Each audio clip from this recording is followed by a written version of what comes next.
Yeah. I think I was just more concerned about how cautious we were playing because you're at home, you have a stellar crowd there waiting to explode. Just make the play, like just make the play. And Yeah. nobody was willing to do that in the first half. And then we come out in the second half, and I kept looking at Casey going, if we don't score by 75, like this game, we're not going to score Yeah. two and not concede. So like this is a problem. Yeah. And, it ended up being a problem.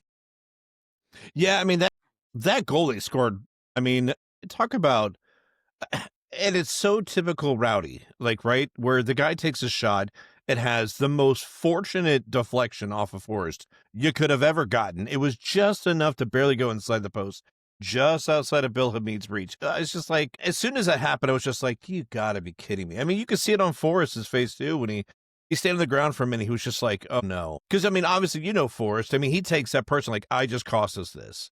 And even though it's not his fault, he's doing his job, making himself big to try and block the shot.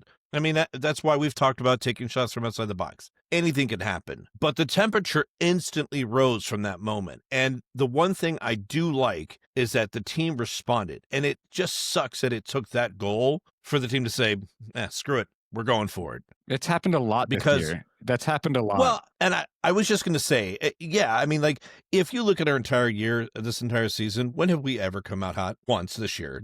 We are a slow team, second half team at best. And I would like to say that also happened a lot under Neil, the slow starting. Yes. So it's not like a Dom problem. It's not a Steve Coleman problem. It wasn't a Robbie problem. It's a weirdly Rowdy's problem, just like winning on the road, which I think actually we were better on the road this year, but that's a different talking point. But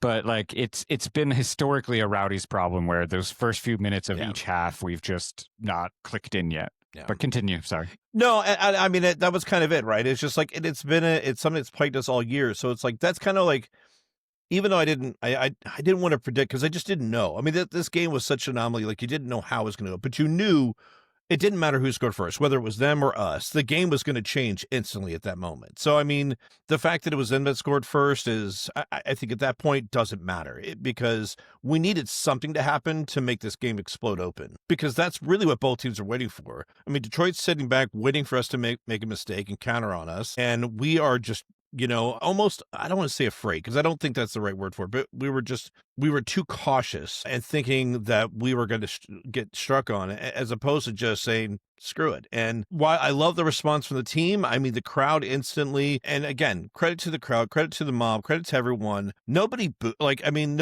shut down. In fact, it's almost like the 12th man responded, said, screw that. 58th minute, 59th minute, when the goal goes in, we have time. Now, would it have been tight? Sure. You've got 30-minute score. That's a goal every 10 minutes. That's tight. That's not, especially for a team that doesn't do that. But there was hope there. Like and the stands responded. And you could see the players responding too. And all of a sudden, everybody had just an extra step. But there was also, you were seeing frustration build as time went on. Because up until that goal in the 81st, which I'll let you talk about it, but it's like up until that 81st goal, there was a few moments where old Lawrence White was starting to pop his head. Goes to Passius Pass was starting to show up a little bit as far as giving up in certain runs. It's like you could see the frustration building. So it's like, because every 5 minutes that went by, you're just like, shit, like, this is not good. Now we did make a sub at halftime. I mentioned Moon comes on for Azokar, which I obviously he plays a role in the goal, but I do think that was a good sub to make. I think Moon was effective out there. Some of his dribbling kind of led to nothing. I think he was overly excited in this game, but I do think he added something that Azokar didn't. And not to say Azokar played bad, but I do like what Moon brought in at halftime.